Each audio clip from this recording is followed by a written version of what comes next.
téléspectateurs de Women First TV encore une fois ñu amaat mbégte bu baax dellu si waat ak yéen ci seen émission Féminart comme ni ngeen ko xamee ni ma leen ko tàmm di waxee émission bi nga xamante ni moom mooy jox la parole aux femmes qui changent le monde à travers l'art, à travers la mode, à travers la beauté, à travers lépp li nga xamante ni daal day rendre le monde encore plus beau li ñenn ñi di bañ quand je leur dis que lu jigéen def ça rend le monde plus beau ñu bañ mais bon du tere ñu koy wax donc tey ñu am mbégte di dalal kenn ci soxna yooyu koo xamante ni voilà dafa yëngu ci tasum xibaar waaye tamit jël li nga xamante ni moom moo di bind fas yéene ci rek défendre wala fas yéene ci daal di fësal yenn mbir yi nga xamante ni il est essentiel que askan wi xam ko je veux parler de Aram Ndiaye et de surcroît nekk suñu consoeur donc une consoeur du Soleil le quotidien national Aram maa ngi lay nuyu et beneen casquette bi tax ñu gën fee ñëw dina leen ko wax ci ay présentation maa ngi lay nuyu. Fatou maa ngi lay fay di kontaan di janoog yow si Women First TV télé bu ma naw boo xamante ni elle donne la parole aux femmes. Très bien et c'est un plaisir partagé donc ma bàyyi la nga présenté wu aux téléspectateurs peut-être yi nga xamante ni dañ lay doog a découvrir wala dañ lay doog a xam à travers suñu chaîne bi. maa ngi tudd Aram Ndiaye comme ni nga ko waxee nekk journaliste au quotidien national Le Soleil plus précisément service digital je suis aussi autrice maa ngi génne fan yii passé sama premier roman Une folle du Sud consacré à la santé mentale. Très bien balaa ñuy wax ci li nga xamante ni moom mooy le roman ndeysaan roman bu doy waar balaa ñu siy wax on va parler du journalisme un peu alors lan moo nekk sa motivation wala qu'est-ce qui t'a motivé qu'est-ce qui t'a poussé à faire le journalisme Aram. man comme lu ma ko tàmm di waxee rek tànnuma journaliste moo ma tànn. Ah ouais. Parce que avant may nekk ci milieu journaliste man dama yàgg bëgg bind. Parce que plus jeune lecture moo nekkoon sama xarit bu baax a baax ci passion lecture boobu sax ci la écriture bi ñëwee. léegi ma doon bind benn plateforme bu ñu woowee Wattpad en 2017-2018. léegi si laa am bac si laa doon def terminal ma ne bu may tànn métier choix de carrière dafa nekk choix boo xamante ni foog mu réunir samay passion parce que man de base je suis très curieuse de nature donc tout ce qui est culture générale géopolitique et tout ça je m'y intéresse beaucoup et dama bëgg tamit le maniement de la langue française donc je me suis dit bu may def choix de carrière dafa nekk choix de carrière boo xamante ni day boole sama passion yooyu yëpp. Donc si le journalisme révélé en moi plutôt comme une évidence. Donc si la tenté concours CESTI bi sous réserve de l'obtention du bac mais ba mu duggee CESTI en deuxième année si ngay spécialisé wu c'est vrai que tu es formé si média yëpp plutôt mais deuxième année ma ne woon bon parce que man écriture rek laa gën a sentir sama bopp si la tànn presse écrite et depuis 2018 maa ngi si milieu bi. Très bien les faits sociaux la société bokk ci li nga xamante ni moom ngay gën a aborder. ci sa carrière de journaliste. Et pourquoi ce choix aussi? Parce que pour man le journaliste plutôt c'est quelqu'un qui observe beaucoup sa société. Et man à travers ce métier bi nii je me dis que parfois il est important aussi de mettre la plume dans la plaie comme dirait Albert Londres. Donc tout ce qui est tabou tout ce qui se passe au sein de la société rek pour man jar na ñu koy gën a faisal surtout ce qui touche aux femmes.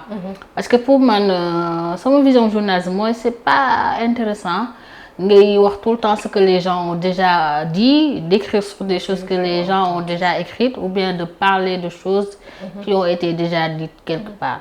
Donc pour man loolu moo tax quand il s'agit de faits sociaux j'essaie toujours d'y aborder des questions importantes mais apportant une bonne touche d'originalité. Pour moi c'est ça qui fait le charme du métier de journaliste.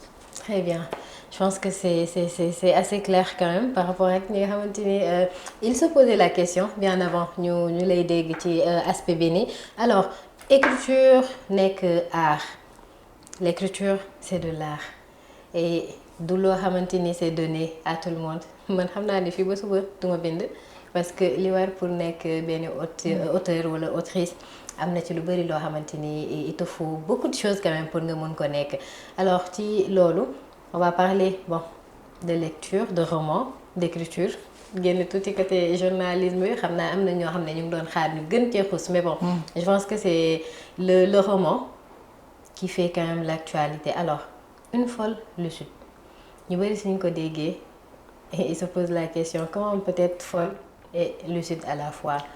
Donc un choix peut-être boo xamante ni les mots sont vraiment forts. Pourquoi une folle lucide? En fait, tout part du personnage principal, mais Mariam Soda Diop, parce que Mariam Soda Diop, elle est piégée entre entre cette dualité-là, parce qu'elle est tiraillée entre sa folie et sa lucidité, et à travers tout le long du roman, di nga gis ni quête bu muy def, quête identitaire bu muy def, vraiment pour trouver un sens à ce qui lui arrive, parce qu'elle a été maraboutée, et si maraboutage yooyu day am phase yoo xamante ne elle est comme man ak yow elle est complètement lucide, am phase yoo xamante ne c'est comme si voilà il y avait un combat intérieur qu'elle livrait entre ce côté lucide là et cette part de folie qui s'est envahie d'elle. Très bien. Donc tey jii nii une personne boo xamante ni elle est comme Soda dund yu xaw a metti, des fois peut-être incomprise, des fois piégée comme ni ñu koy waxee. Comment une telle personne peut vivre dans une société bu mel ni suñu bos bi? Très difficile parce que comme lu ma ko waxee ce personnage, Soda a été livrée à elle-même, dañ ko beddee tout, donc elle erre dans les rues. Mais pour man tamit message bi mu bëgg gën a véhiculer mooy message d'espoir. Parce que ce livre bi c'est vrai qu'elle a été confrontée à tout ce qui est méchanceté humaine et tout, mais aussi sur sa route dina gis ñoo xamante ne elles vont lui tendre la main, montrer que c'est bien possible, juste écoute, juste soutien, des choses qui manquent souvent aux malades mentaux qui sont dans notre société sénégalaise. Très bien. C'est quoi la frontière entre les deux? La folie, exactement, avec la lucidité. C'est très très fin, je veux dire, parce que nous avons tous une part de folie. Mais comme tout est une question d'équilibre chez l'homme en fait, donc ku nekk daa war a xam nu muy gérer ñaar yëpp pour que l'un ne prenne pas le dessus sur l'autre. Très bien. La santé mentale ni nga ko expliquer ci livre bi wala li nga bëgg nit ñi comprendre la santé mentale à travers le livre, c'est quoi? Que ni dañoo soxla ñu leen déglu, ñu leen soutenir, et pas comme société ñu leen gisee ñu leen bedd, ñu leen laisser à leur triste sort en fait. Parfois mën nga leen romb ni sans même leur jeter un regard. Et avant tout, ce sont des humains. Pour man tamit message bi gën a important mooy prise en charge bi. Il y a peu de structures yoo xamante ni malades mentaux yi mën nañ leen fa accueillir de un, de deux, coût de traitement tamit.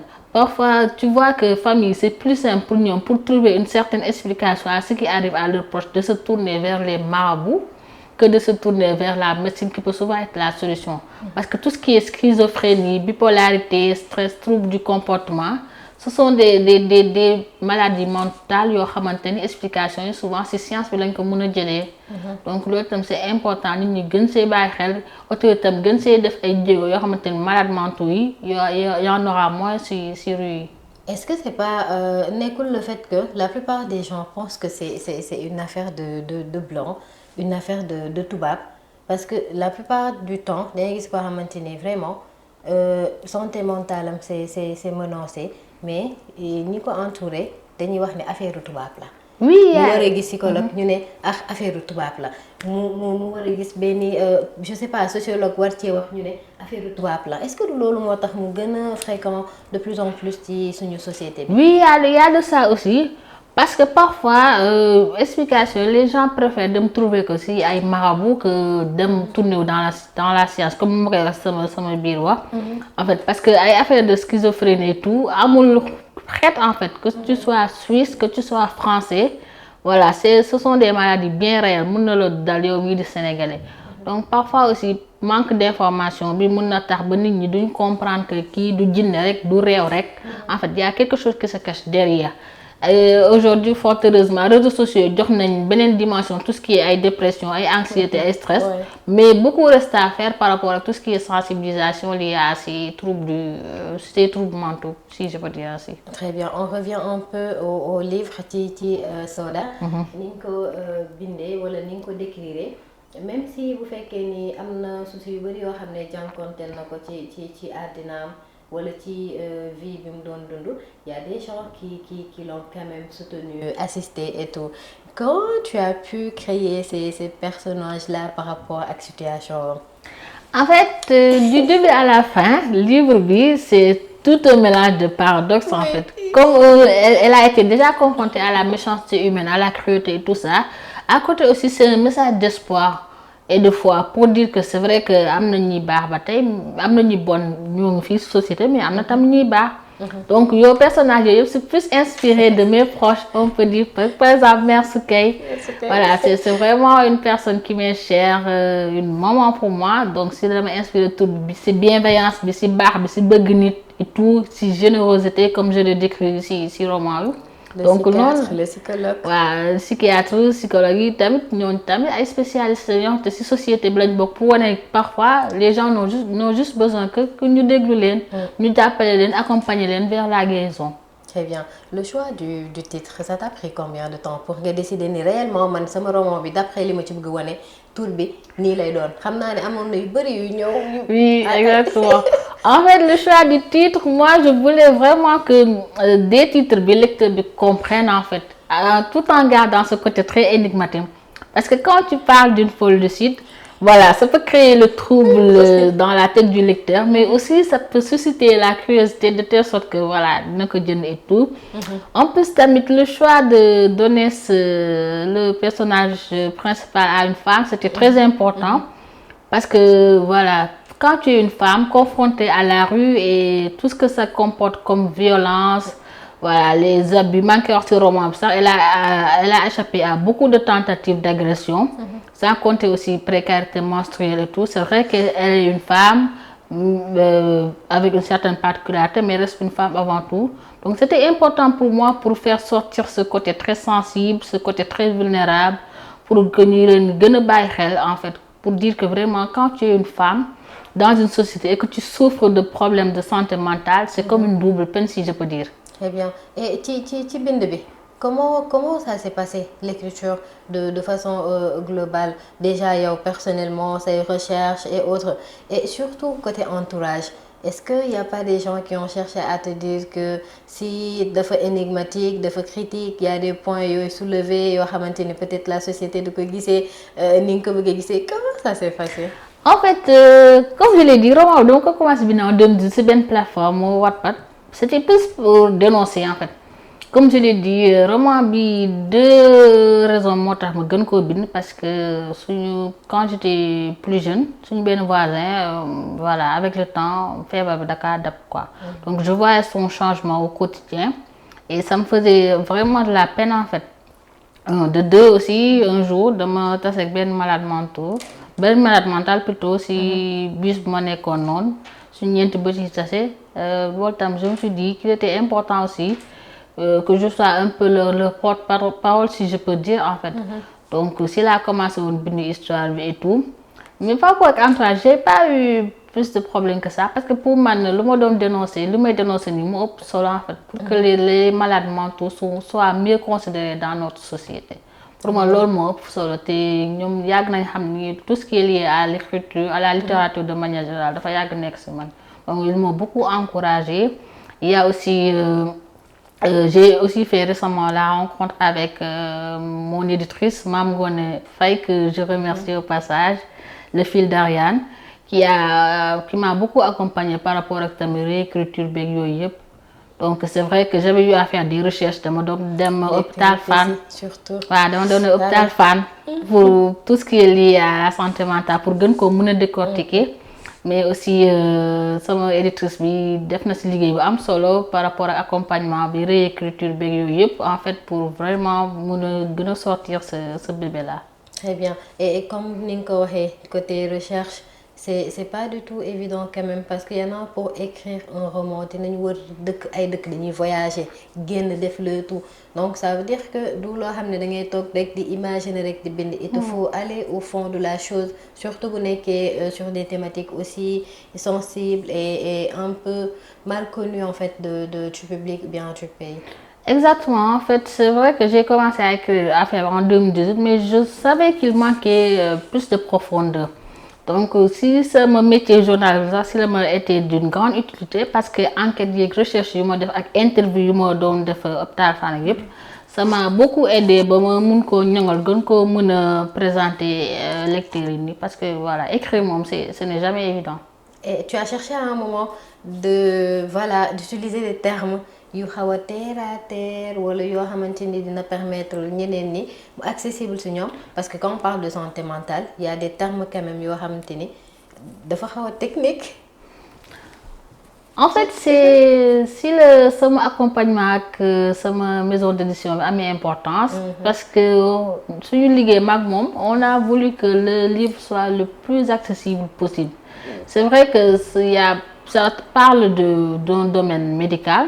Mais je voulais que vraiment que même élève bu nekk 3e par exemple mun koo comprendre en fait donc tout ce qui est mots savants tout ce qui est termes pédants si je peux dire ainsi on a essayé de le simplifier au mieux pour que voilà que le livre soit accessible à tous.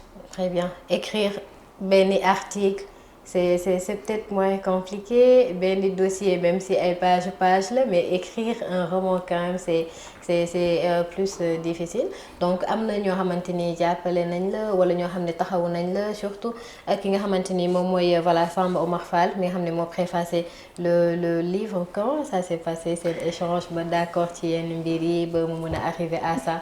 Et Samba mën nañ wax ni il a été le premier à relire même l'ébauche du roman.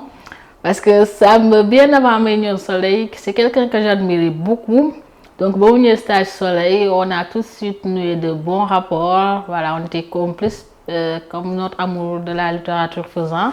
Donc, moi, la dame Djégé, on discutait beaucoup et tout, moi relire, voilà. Donc, pour moi, c'était évident que mu préfacer roman. Très bien.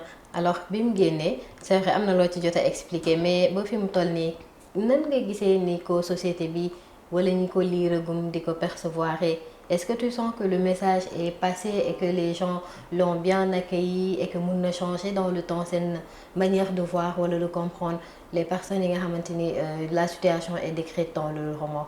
Oui, parce qu'il y a beaucoup d'anonymes, des clients yoo xamante ni voilà je ne les connais ni d'Adam ni d'Ève. Après lecture du roman ils me font des retours qui me vont droit au cœur en fait. Parce que pour ñoom gis nañ ne thématique la boo xamante on n'en parle pas assez et que c'est important aussi que ñu wax c'est surtout d'un point de vue féminin à travers Soda. Très bien. Donc l'art à travers l'écriture mën na changer lu bari ci société bi.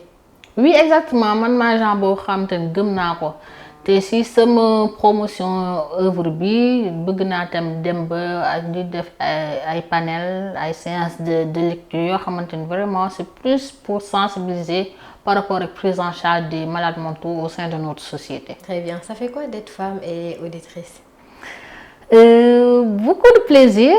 Beaucoup de fierté surtout parce que pour moi la plume féminine ne doit pas être cantonnée en fait parce qu'on a tellement de choses à dire am na sensibilité boo xamante yàlla ñun rek la ko may te à travers bind bi lañ ko mën a véhiculer. Au passage aussi je tiens à remercier Amina Seck à travers son salon du livre féminin de Dakar. J'ai eu à participer à une résidence d'écriture bi. Donc c'est très important aussi de permettre aux femmes d'avoir un espace où elles peuvent s'exprimer. Je pense que ça bokk na si li ma gën a jox courage pour ma génne roman bi. Est-ce qu'un homme aurait écrit de la même manière que toi situation bii nii? Non parce que pour man sensibilité émotion yi nekk ci roman bi yàlla jigéen rek la ko may am na ay affaires yoo xamante ni yàlla jigéen rek la ko may en fait. Donc foog nga peut-être dund ko pour mun ko. Exactement bind de façon très très sincère. Exactement. Alors bu weesoo peut-être promotion livre bi yaa ngi xalaat peut-être yeneen sujet yoo xamante ni jàpp nga ni war nga ci mën a taxaw carrément concernant peut-être la femme wala les faits yi nga xamante ni ñoom ñooy am de tous les jours ak aussi les autres romancières yi nga xamante ni ñu ngi ci dëkk bi ci biir Sénégal et tout. Comment tu comptes évoluer ak ñoom ci côté écriture? En fait bon je ne compte pas m'arrêter en si bon chemin c'est vrai que bi premier roman la rek instant yi nag je compte gën koo savourer parce que message bu may véhiculer laa bëgg mu gën a jàll mais aussi j'envisage de publier d'autres romans inchallah yoo xamante ni thématique centrale bi comme bien évidemment ce sera la femme et tout ça peut-être aussi faire des collaborations avec mes sœurs de plume voilà, mieux ancré dans la littérature de manière générale. Très bien. Durant l'écriture, est-ce qu'il t'est arrivé peut-être un moment où tu as dit, même bu fekkee ni y avait pas beaucoup de pression côté famille côté leneen ak leneen nga sonn wala nga ne nii depuis 2018 maa ngi bind peut-être ça peut ne pas marcher, est-ce qu'il est arrivé durant ci bind bi benn moment boo xam ne tu as dit bon je laisse tomber wala. Oui, je pense que loolu auteur yëpp sax elles ont été le E à la fin. waaw elles ont été confrontées à ça à un moment donné parce que ah, comme l'on dit, parce que écrire c'est se dévoiler et il y a toujours cette pression là de voilà comment le livre sera accueilli et tout, mais comme je le dis pour moi le message bi moo ëpp solo que sama jëmm ji, donc du moment que le message passe je pense que la mission est accomplie. Très bien. Dakar, ça apparaît assez souvent. Tu parles de Dakar assez souvent ci roman bi. C'était juste ben décor wala dafa am loo xamante ni de façon spécifique da koy jouer. En fait, bon, il n'y a pas de raison particulière. En fait, bon, Dakar, c'est peut-être parce que je vis à Dakar aussi, mais aussi, jàll nañ ba Thiès, et à travers Thiès, c'était une occasion pour moi aussi de plus mettre en évidence le centre Dalal Xel. Parce que ku ko xamul tam dégg na ko. Donc, c'est entre Dakar et Thiès. Donc, c'était juste benn situation par rapport ak fi mu gën a bare. Très bien. Léegi bi nga génnee le roman, am na ay retour et tout, mais ñi nga xamante ni ñoom ñooy liggéey ci secteur bi, que ça soit femmes yi nga xamante ni ñoom ñooy faire en sorte que santé mentale ñu gën ko xam, que ça soit ñi nga xamante ni cause jigéen ñi ñoo leen ñor, que ça soit ñiy liggéey ci domaine médical de façon plus large même, autorités yi nga xamante ni am nañ ci wàll, est-ce que am nga seen retour par rapport à des choses concrètes wala. En fait, bon, loolu yëpp si kii la bokk kese mais voilà. En fait yooyu yëpp si perspective yi la bokk. Bon, je n'exclus pas le fait voilà d'une collaboration ak ñoom et tout. Donc si démarche yooyu laa nekk pour mieux faire voilà pour mieux sensibiliser sur la question de la santé mentale. Donc yooyu yëpp si perspective la bokk. ci perspective yi la bokk. Très bien. Et je sais pas si personnages yi mën nañ leen étudier benn par benn, mais am na ci quand même bu weesoo Soda mi nga xamante ni moom mooy personnage principal bi, ñoo xam ne bu weesoo aussi la maman. bu weesoo aussi la maman bi ko doon assister tout le temps. Est-ce qu'il y a un autre personnage boo xamante ni marqué na la, il t'a trop marqué ci biir. waaw bon même si ce personnage même si bon personnage boobu ñoom ñëpp da nga am benn affection bu forte envers ñoom, mais bon je dirais aussi docteur Khalil parce que c'est un peu comme nous benn de la waxante ne il a eu à faire des erreurs mais il a su se rattraper et tout, donc voilà c'est vraiment le prototype de nit quoi en fait. Très bien. Et le message d'espoir bi nga xamante ni moom lañ ciy gis am na loo ci jot a wax au début, disant que c'est pour montrer que ci chaque problème am na yoon am na issue am na peut-être voilà lu lay mën a motiver pour nga dem de l'avant. bu ñu génnee tuuti ci Soda tu remarques que dans la société ñi nga xamante ni ñoom ñooy dund lii nii de façon générale ñu ngi koy am. Par exemple il y a des Soda un peu partout ci biir dëkk bi. bu weesoo moom est-ce que de façon réelle tu sens que ñooñu message d'espoir bi nekk ci Soda mu ngi ci ñoom. Oui. Est-ce que gëm nañ ko parce qu'il y en a qui pensent que dañuy gën a enfoncé wu par rapport ak li leen di arrivé. En fait comme je dis message d'espoir la, donc pour dire que vraiment di nga dund loo xamante ni yow da nga jàpp ni voilà tey moom mënoo dund lu ko pire, mais à travers roman bi dama bëgg a wan ni lecteur que ni espoir am na. On peut continuer à se battre, à faire face et voilà il y aura toujours une lumière au bout du tunnel. D'accord. Une auditrice wala écrivaine boo xamante ni elle t'a beaucoup marqué yow mi bëgg lecture. Ndeye Taxawal Aminata Sophie Dieye. Pourquoi? Son audace et voilà sa plume tellement marquante. Elle a su vraiment me marquer à travers ses chroniques sur l'Obs. Très bien. Tey su nekkoon da nga war a co-écrire benn livre kan lay doon koo xamante ni war nga ko tànn. Fatou Diom. Pourquoi? Parce que c'est une femme très inspirante et voilà j'adore la beauté de sa plume. On parle de beauté. Quand on parle de femme daa am ñoo xamante ni dañuy tànn beauté ñuy tànn intelligence. Pour toi c'est la beauté ou l'intelligence qui prime? En fait quand je parle de la beauté de sa plume je mets aussi en relief son intelligence. Parce que s'il y avait pas une certaine intelligence on ne jugerait pas sa plume belle. si on devait te décrire am na ñoo xam ne dañ ma sonal nee nañ ma dangay enchaîner invité bi yenn question yu bëri j'en rigole et je passe alors si on devait te décrire Aram ci benn mot. Sensible. Parce que sensibilité artistique boobu ma yokk ci benn. parce que sensibilité artistique boobu moo may permettre souvent tam. may gën a enfoncer aussi écriture bi may gën a aussi faire ressortir des choses à travers sama métier journalistique. Très bien deuxième bi je te le permets. Sensibilité artistique quoi. donc les deux ñoom ngay boole.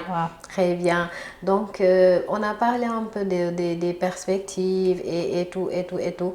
Mais tey jii nii y a beaucoup de femmes qui écrivent beaucoup de femmes yoo xamante ni quand même bëgg nañ bind am ñoo xam ne même bu fekkee commencé nañ ci Wattpad nii xalaataguñoo génnee livre parce que comme ni nga ko waxee ça dévoile la personne pareeguñu lan nga leen di wax. Doser en fait parce que écrire c'est sortir vraiment ce que l'on a au fond de soi. pour man message bi ngay véhiculer moo gën a important parce que boobu xasee bi bind livre bi moomatoo ko ñoom ñoo ko moom. Il y a un salon pour les livres que mu nekk Sénégal que mu nekk Afrique que mu nekk ci yeneen dëkk yi yan perspective wala yan mbir nga xalaat ni war nañ ko mën a gën a def ngir livre gën a am gëdd bi nga xamante ni amoon na ko wala écriture parce que qu'on se le dise c'est vrai nous on a toujours des romans et tout mais la plupart peut-être livre bu ñuy lire ay parties lay doon yoo xamante ni peut-être c'est digital mais le livre en fait lu mu gënoon nekk parce que man j'avais l'habitude de dire que en fait booy lire un livre ak le livre le roman en fait sous format papier tu es dans le livre plus concentré et tout et maintenant la plupart suñuy lire c'est sur le téléphone c'est normal c'est le digital et mun nañu wax aussi que peut-être livre ampleur bi mu amoon autant lu bari peut-être amatu ko ndax ni ñu tàmmee yeneen yi et tout. Qu'est-ce que tu penses à part les salons et autres loo xam ne mën na gën a joxaat doole le roman au point que li ngeen ci bëgg ngeen am ko en tant que ñuy bind. mais ñu gën ko valoriser en fait même si souvent aussi dañuy organiser ay sessions ay séances de lecture yoo xamante ne voilà pour les plus jeunes dès le bas âge ñu commencer leen jàngal lire et tout. susciter amour boobu dès le bas âge xale boobu noonu mooy dem ba màgg ba écriture day nekk lecture plutôt day nekk loo xamante ne day ancré si moom. Très bien waxtu bi moo ñuy dab bëgguma woon ñu jeexal parce que je voulais qu'on parle de chaque personnage bi nga xam ne mu ngi ci livre bi pas seulement Soda et prendre beaucoup de temps aussi wax ci Soda mais je pense que avec le temps dinañ ci gën a waxtaan et il se pourrait même que ñuy jël par personnage pour waxtaan ci carrément parce que ku nekk quand même am na lu muy représenter personnage ci société bi donc ce serait bien de plus développer ces points. Alors bu amee loo xamante ni lu essentiel la loo xam ne de façon globale bëgg nga ñu jël ko ci livre bi comme leçon jël ko ci livre bi comme lu mën a servir jël ko ci livre bi comme lu fort lan lay doon. livre bi un mot juste résilience en fait parce que malgré loo munti dund les hauts et les bas il faut toujours garder de l'espoir en fait c'est ce message d'espoir là que j'ai tenu à faire ressortir tout au long en fait. Très bien. En tant que femme, un mot pour Women First TV. Féminarte pour les femmes. Merci beaucoup maa ngi kontaan ci dalal bi ngeen ma dalal fii ci Women First TV et vraiment genre chaîne yi bu ñu ci mën a am 1000 jël parce que voilà la voix de la femme mérite d'être plus entendue et c'est à travers ces genres d'initiatives là qu'on se fait entendre en fait. Mot de la fin aux téléspectateurs. Merci beaucoup di leen invité ngeen jënd roman bi si ce n'est pas encore déjà fait. di ngeen ci découvrir ay leçons yu am solo ku nekk mën na see gis ci boppam en fait. Très bien voilà donc c'est ça c'était Aram Ndiaye di journaliste di voilà auditrice une femme boo xamante ni ñun en fait en tant que journaliste dans la corporation on a beaucoup de respect et d'estime pour elle. Une femme forte boo xamante ni on lui reconnaît cette chose bi nga xamante ni c'est rare ci journaliste professionnalisme engagement bi nga xamante ni moom moo ci war lépp lal ko ci éthique ak déontologie et je vous le dis bi mu ñëwee ci kër gi y a eu des confrères qui étaient là seedeel ko lu rafet a rafet parce que bu ñu gisee papier bu am engagement li ci gën a bëri rek nee nañ duñu eggal yi dañuy xam ne automatiquement c'est Aram Ndiaye balaa ñuy kii quand il s'agit d'un fait de société dañuy xam ni c'est Aram Ndiaye et ça c'est pas donné donc ñu ngi la ci féliciter di la aussi encourager ci beneen trajectoire bi nga xamante ni yaa ngi ci muy bind bi. Merci beaucoup. Et on apprécie le fait que ça soit benn mbir boo xam ne da nga ko def pour défendre les causes de la femme c'est important la société de façon générale. Donc merci, c'était un plaisir. On espère te revoir ci yeneen émission gën a yaatal.